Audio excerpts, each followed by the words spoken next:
देखो, संज्ञानात्मक विकास में एक वाइगोत्स्की बच रहा है हमारा, और कुछ 4-5 पेपर हैं जिनके क्वेश्चन आंसर्स भी हम डिस्कस करेंगे 2020 वाले 22 वाले। तो आ जाओ।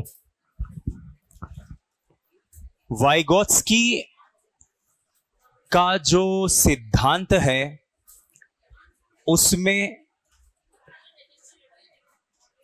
5 शब्द हैं जो हमें पढ़ने हैं।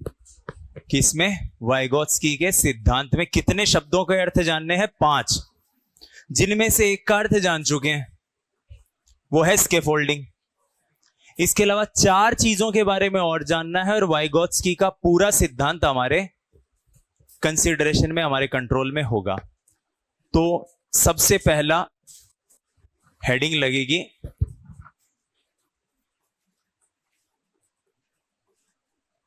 वाइगोत्स्की का सिद्धांत। लेव वाइगोत्स्की, अगर मैं गलत नहीं हूं तो एक रशियन साइकोलॉजिस्ट थे, और ज्यादा जी नहीं पाए थे।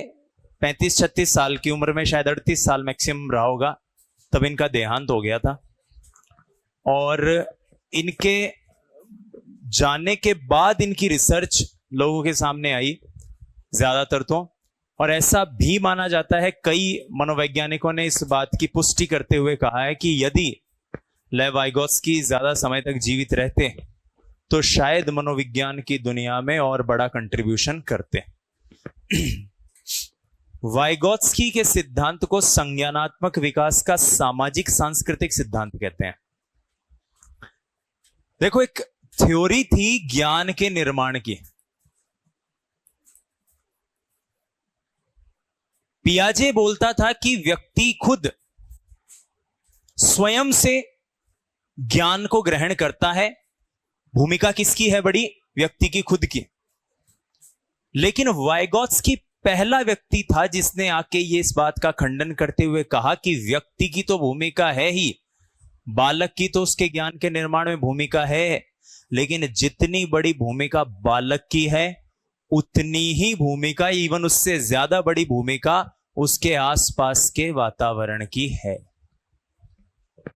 इसको आप ऐसे समझ सकते हो। और मैंने ये दोनों चीजें बड़ी क्लोजली देखी हैं। आप लोगों को जब मैं स्टेटमेंट बोलूंगा तो आप भी ये बात मानोगे कि हाँ साहब, ये बिल्कुल होता है और सही बात है। वो बच्चे जो संयुक्त परिवार में पलते हैं, दादा दादी, बुआ, चाचा चाची, ताऊ ताई, और वो बच्चे जो फ्लैट कल्चर में आजकल शहरों में देखते हैं, हम बड़े हो रहे हैं, हम दो हमारे दो, माँ बाप ने छोड़ दो, उस हिसाब से जो पल बढ़ रहे हैं, आप देखेंगे कि वो बच्चे जो संयुक्त परिवार में पलते हैं बजाय न्यूक्लियर परिवार के, उनमें ज्यादा जिम्मेदारी का भाव होता है, ज्यादा परिपक्व होते हैं, दुनिया को ज्यादा अच्छे से समझते हैं, सामाजिक विकास ज्यादा अच्छे से होता है, संज्ञानात्मक परिपक्वता भी उनमें ज्यादा पाई गई है। और ये रिसर्च बेस्ड है, ये कोई मैं दकियानुसी बात नहीं कर रहा हूं, रिसर्च बेस्ड बात है। क्यों? क्योंकि इतने सारे लोगों के साथ लगातार अंतःक्रिया होगी तो जाहिर सी बात है चीजें समझ में आएंगी। जैसे शहरों में स्कूलों में, मैं एक कॉन्वेंट स्कूल में एक बार लेक्चर देने गया तो वहां मैं देख रहा था छोटे बच्चों को उनके टीचर्स क्लास में सिखा रहे हैं, बेटा शेयरिंग इज केयरिंग, कि अपनी रोटी बांट के खानी चाहिए। अपने को किसी ने नहीं सिखाया, उसके बावजूद ये हमारे खून में है ये चीज कि भाई हम कोई चीज है तो आप, कई बार ऐसा होता है ना, क्लास में ही होता है, आप कुछ खा रहे होते हैं और कोई टीचर आ जाता है, गुरुजी खाओगा आगे, तो यही तो चीज है, इसी को तो शेयरिंग केयरिंग कहेंगे। ये आपका संज्ञानात्मक विकास या आपके संज्ञान बोध का विकास कैसे हुआ, इसमें समाज ने और संस्कृति ने बड़ी भूमिका निभाई। ये तो थी ज्ञान की बातें। अब आते हैं क्वेश्चन आंसर पे। यदि परीक्षा के पूछे गए प्रश्न में समाज, संस्कृति और भाषा, हालांकि भाषा पर नोम चॉम्स्की का काम ज्यादा है, फिर भी भाषा अपने आप में संस्कृति का ही एक हिस्सा होती है। ये 3 चीजें कहीं भी मिल जाए ना, SCL, सोसाइटी कल्चर लैंग्वेज, आंख बंद करके किसको टिक कर देना, वाइगोत्स्की। और इसका एग्जांपल अभी दूंगा, अभी क्वेश्चन पूछूंगा तब आपको ये आभास भी होगा कि साहब बात बिल्कुल सही है। क्लियर है? तो पहला पॉइंट लिखो,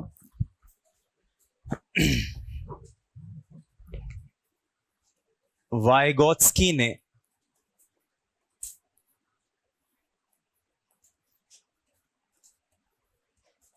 संज्ञानात्मक विकास का सामाजिक,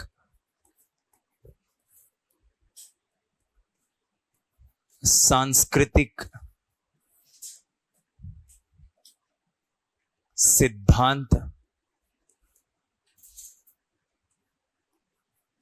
प्रस्तुत किया।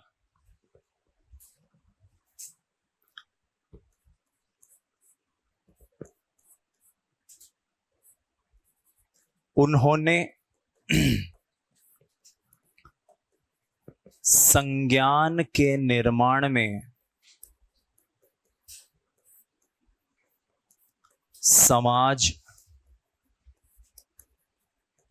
संस्कृति व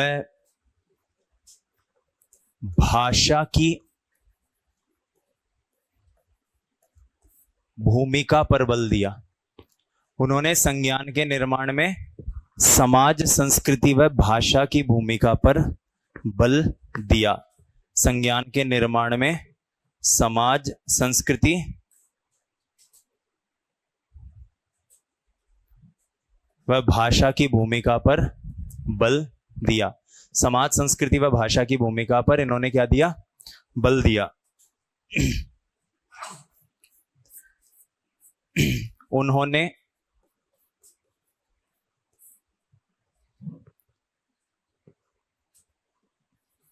स्कैफोल्डिंग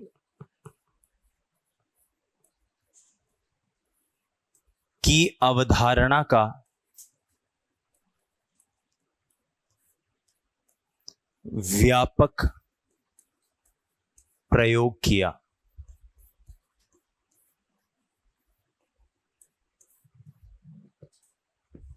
इस बात को, स्कैफोल्डिंग को जितना हो सके उतना दिमाग में रखना कि अगर प्रश्न की भाषा में जन्म दिया, निर्माण किया, विकास किया, ये बात आए तब तो कौन आएगा? ब्रूनर।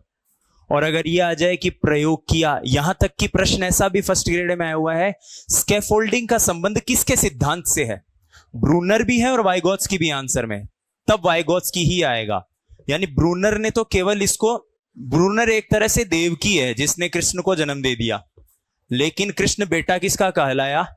यशोदा का ही कहलाएगा। तो वो है ये स्कैफोल्डिंग, बेटा किसका है? वाइगोत्स्की का ही है। केवल इसको जन्म देने का श्रेय किसको जाएगा? ब्रूनर को। ये बात याद रखना।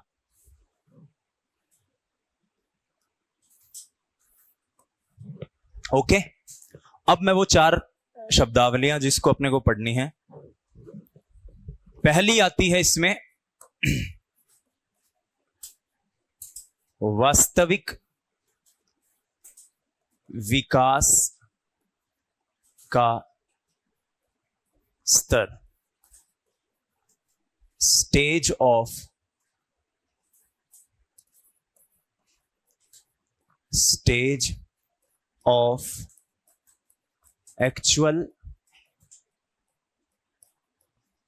Actual development. वास्तविक विकास का स्तर, स्टेज ऑफ एक्चुअल डेवलपमेंट।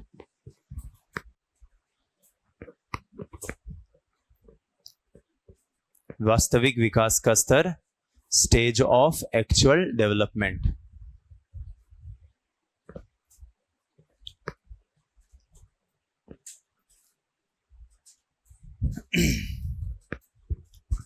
लिखो, विकास का वह स्तर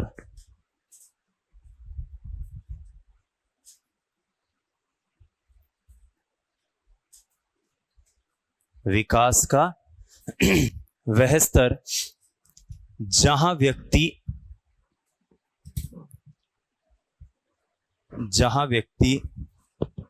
स्वयं से, विकास का वह स्तर जहां व्यक्ति स्वयं से बिना किसी की मदद के पहुंचे। विकास का वह स्तर जहां व्यक्ति स्वयं से बिना किसी की मदद के पहुंचे, यानी व्यक्ति खुद से किसी से हेल्प लिए बिना अगर विकास के किसी स्तर पर पहुंच रहा है तो वो कौन सा स्तर है? वास्तविक। मतलब आपने खुद ने मान लो 1 महीने मेहनत करी और 1 महीने में आपने 2 चैप्टर पढ़ लिए, तो ये 2 चैप्टर क्या है आपका? वास्तविक विकास का स्तर। मतलब आपको 1 महीने में बहुत सारी किताबें लानी पड़ी, माथापच्ची करनी पड़ी और आपने 2 चैप्टर तैयार कर लिए, ये वास्तविक विकास का स्तर है। नंबर 2 पर आता है संभावित, इसको संभाव्य भी कहते हैं कई किताबों में, विकास का स्तर, स्टेज ऑफ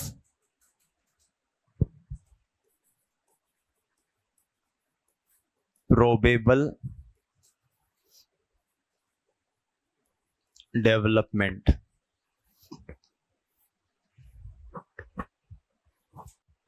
संभावित या संभाव्य विकास का स्तर, स्टेज ऑफ प्रोबेबल डेवलपमेंट।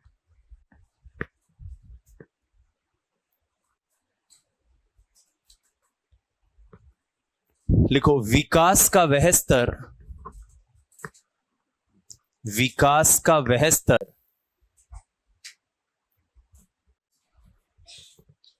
विकास का वह स्तर,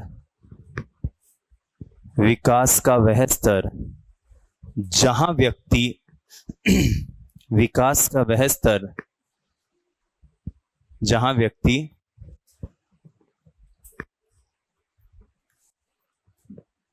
किसी की मदद अथवा स्कैफोल्डिंग से पहुंचे,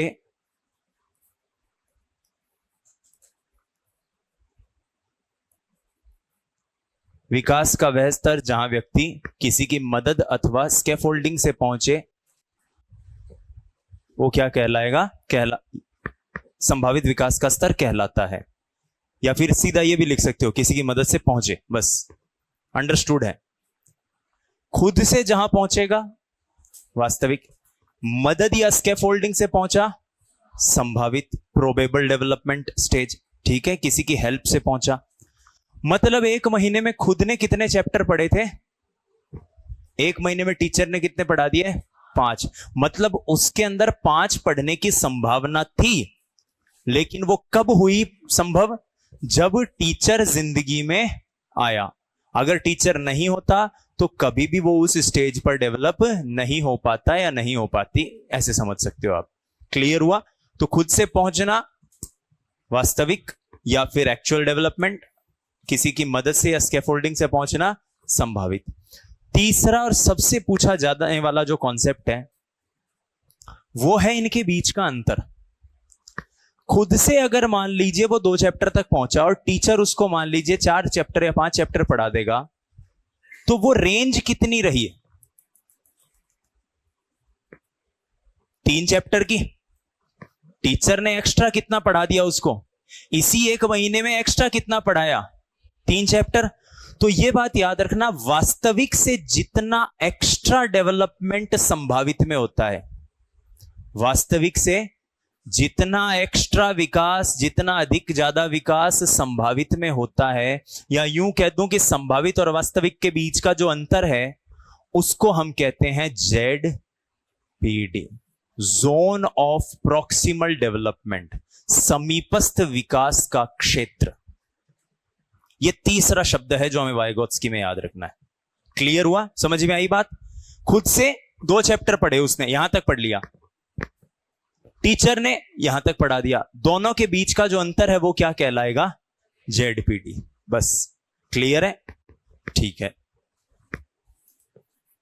हेडिंग लगा लो समीपस्थ, तीसरे नंबर पे विकास क्षेत्र, जोन ऑफ प्रॉक्सिमल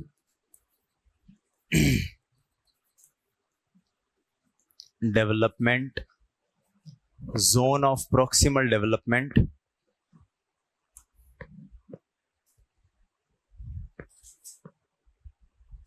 लिखो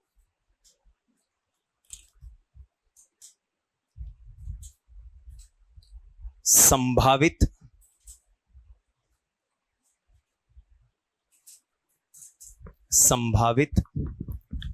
और वास्तविक विकास के बीच का अंतर, संभावित और वास्तविक विकास के बीच का अंतर ZPD कहलाता है। कई बार परीक्षा में हिंदी में भी ZPD लिख देता है वो सीधा, तो ये ZPD आपको याद रखना है। खुद से मेहनत करी बिना किसी की मदद के वास्तविक, किसी ने मदद कर दी संभावित, और दोनों के बीच का अंतर ZPD। Okay, clear. चौथा और अंतिम शब्द जो हमें याद करना है वो है, इंग्लिश का वर्ड है, हिंदी ट्रांसलेशन उसका नहीं है, मोर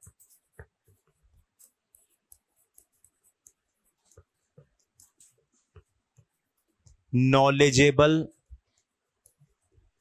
other, MKO, more knowledgeable other, MKO, more knowledgeable other, MKO।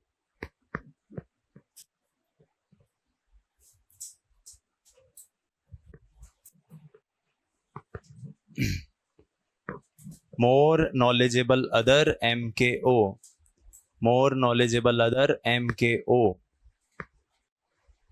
इसकी स्पेलिंग लिख लो, KNOWLEDGABLEOTHER, other, more knowledgeable other, MKO। बस इतनी सी बात याद रखना, एक तो मदद है, जैसे नोट्स लिखवाए जा रहे हैं तो नोट्स क्या है, स्कैफोल्डिंग, याद है कल पढ़ा दिया था ये।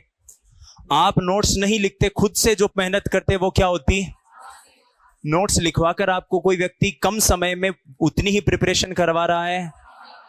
अब जो लिखा रहा है, पढ़ा रहा है आपको आपका अध्यापक, यानी वो व्यक्ति जो आपकी एक स्तर से दूसरे स्तर पर, एक स्टेज से दूसरे स्टेज पर जाने में मदद करेगा, वो क्या कहलाएगा। आई बात समझ में। लिखो, एक व्यक्ति जो विकास के एक स्तर से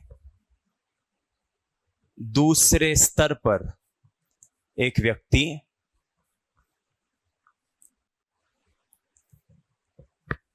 जो विकास के एक स्तर से दूसरे स्तर पर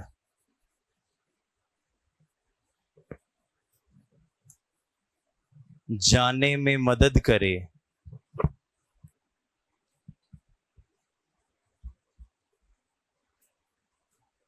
एक व्यक्ति जो विकास के एक स्तर से दूसरे स्तर पर जाने में मदद करे,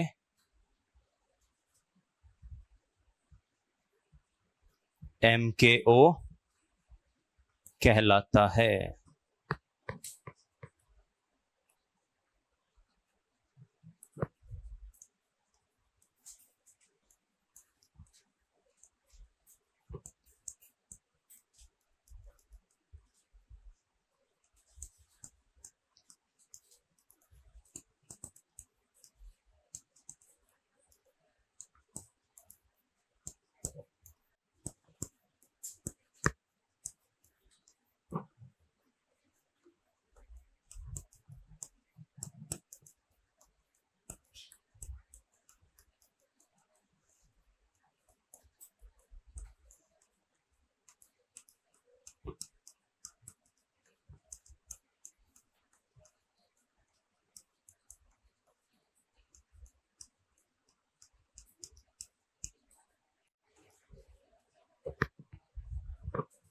शांति शांति शांति।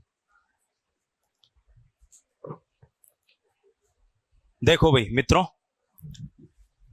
समझ में आ गया होगा, ये एक पहाड़ी है और ये क्या है, पानी। समझ लेते हैं कि एक ही एग्जांपल समझ लेते हैं। ये एक व्यक्ति है जिसको तैरना नहीं आता और ये तैरना चाहता है, मगर इसको तैरना नहीं आता, लेकिन ये जानता है कि यहां तक पानी ज्यादा गहरा नहीं है, तो यहां तो छपके मार के कुछ भी करके माथा फोड़ी करी जा सकती है। उसने महीने सवा महीने तक प्रयास किया और यहां तक टूटे फूटे तरीके से तैरने लग गया। ये कौन सा स्तर है? बस किसी की मदद थोड़ी ली उसने। फिर एक दिन वो सुबह सुबह आया तो उसने देखा कि एक और व्यक्ति है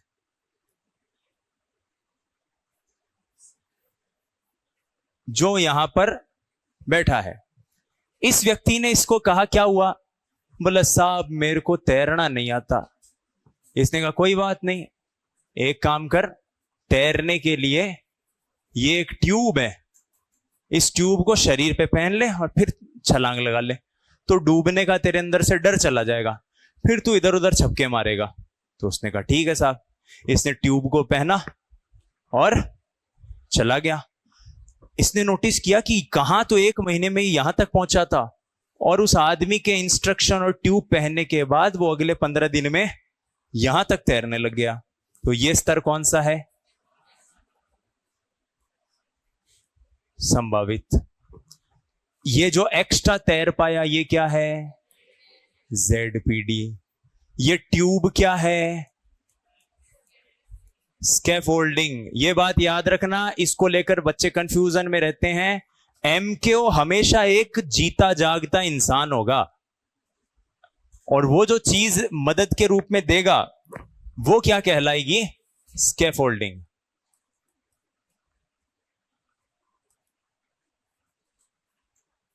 ठीक है? अरे ओके होगा।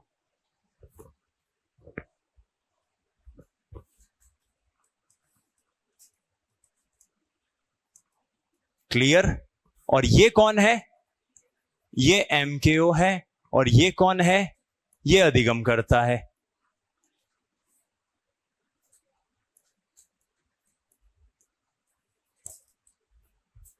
आई बात समझ में?